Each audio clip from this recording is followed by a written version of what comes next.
Professor doctor ज्योति व्यास और आप देख रहे हैं ध्वनि प्रतिध्वनि।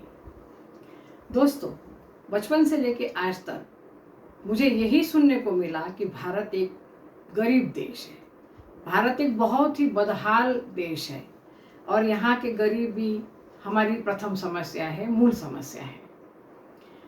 थोड़ी बड़ी होने के बाद मेरे दिमाग में ये प्रश्न आने लगा कि भाई भारत गरीब देश क्यों है? क्या यहाँ मेहनती लोग नहीं हैं? क्या यहाँ के किसान अपना खून पसीना एक करके फसल नहीं उगाता? क्या हमारे व्यापारी बेईमान है, वो मेहनत नहीं कर रहे हैं? क्या मजदूर काम नहीं कर रहा है? तो ऐसा क्या कारण है कि मेरा भारत देश गरीब है?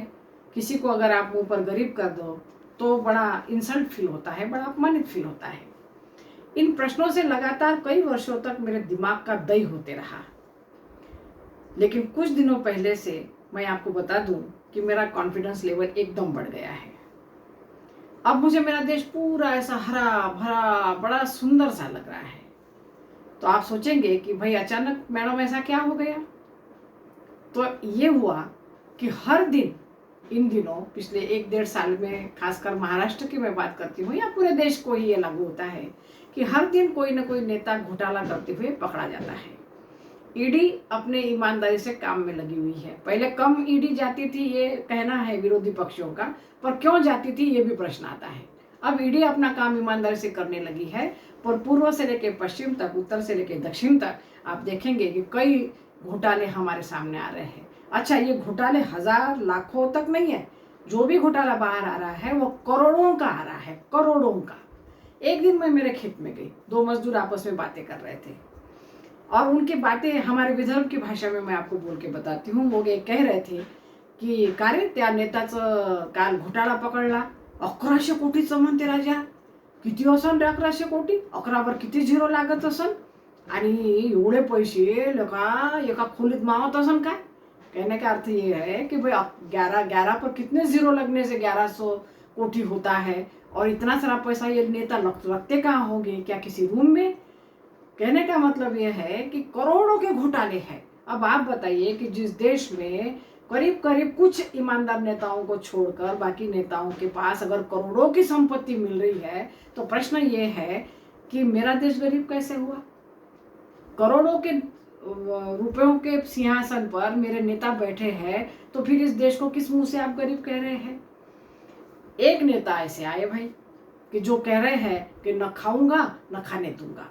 अब सारे वृद्धावस्था में जो लोग पहुंचे हैं वो ये बड़े आशा से कह रहे हैं कि बेटा इतने दिन तुम कहाँ थे, इसके पहले तुम क्यों नहीं आए? कर लो बेटा, तुम भी कोशिश कर लो। लेकिन ये महोदय आने के बाद भी बहुत रिस्पेक्ट के साथ मैं उनकी बात कर रही हूँ कि कुछ घोटाले हमारे सामने आ रहे हैं। केवल नेता नहीं, उनके रिश्तेदारों के घर पर भी जब ईडी जाती है तो करोड़ों के रुपए मिल रहे हैं। उनके दूर दूर के मित्रों के यहाँ ईडी जा रही है तो करोड़ों रुपए मिल रहे हैं। मेरा तो मानना ये है, मैं तो सलाह ये दूंगी ईडी को कि केवल रिश्तेदारों को मत पकड़िए, आप उनके कुत्तों को, भैंसों को, गायों को, सबको खंगालिए, आपको वहां पे भी करोड़ों के रुपए मिलेंगे। तो इस प्रकार आप देखेंगे कि चुनाव के समय दुबला पतला एकदम मरियल टाइप का नेता 1 साल के अंदर ही बंगले में रह रहा है, गाड़ियों में घूम रहा है और तोंद इतनी बड़ी बड़ी। तो वो तो आपसे यही कहेगा कि 1 साल में इतना बड़ा होने के लिए और इतनी तोंद बढ़ाने के लिए माई बाप मतदाता तुम क्या जानो बाबू कि मुझे कितनी मेहनत करनी पड़ती है, या इतनी तोंद बढ़ाने के लिए मैंने क्या क्या किया, तुम क्या जानो मतदाता बाबू। इस प्रकार वो हमसे कह सकता है।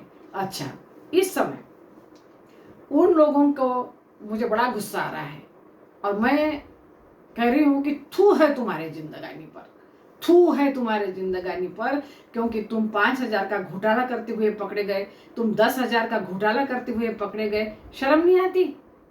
अरे भाई, अपने नेताओं का आदर्श अपने आंखों के सामने रखो। अगर घोटाला ही करना है तो करोड़ों का करो। 5,000 के लिए, 200 रुपए के लिए, 400 रुपए के लिए तुम पकड़े जाते हो। शर्म नहीं आती? तुम ट्यूशन क्लास नहीं ले सकते उन नेताओं के पास जाके? अगली बार जब घोटाला करे तो इस प्रकार की ट्यूशन क्लास आप लगाए, समझे ना?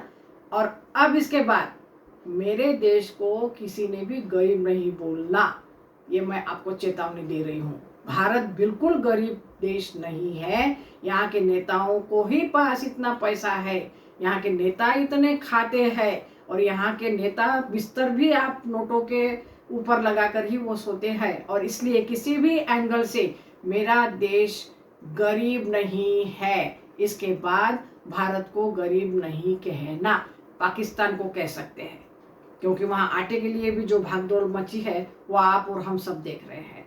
कह सकते हैं उन्हें, है ना। वहाँ भी कुछ अच्छे लोग हैं, मैं मानती हूँ, वहाँ भी भाईचारा है, ये भी मैं मानती हूँ, लेकिन गरीब तो है।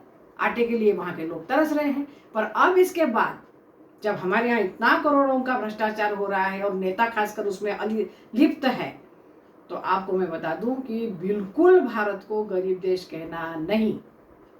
मेरा वीडियो अगर आपको पसंद आया तो प्लीज़ लाइक कीजिए, शेयर कीजिए, और सिर्फ देखकर मत छोड़िए भाई, सब्सक्राइब भी कीजिए। धन्यवाद।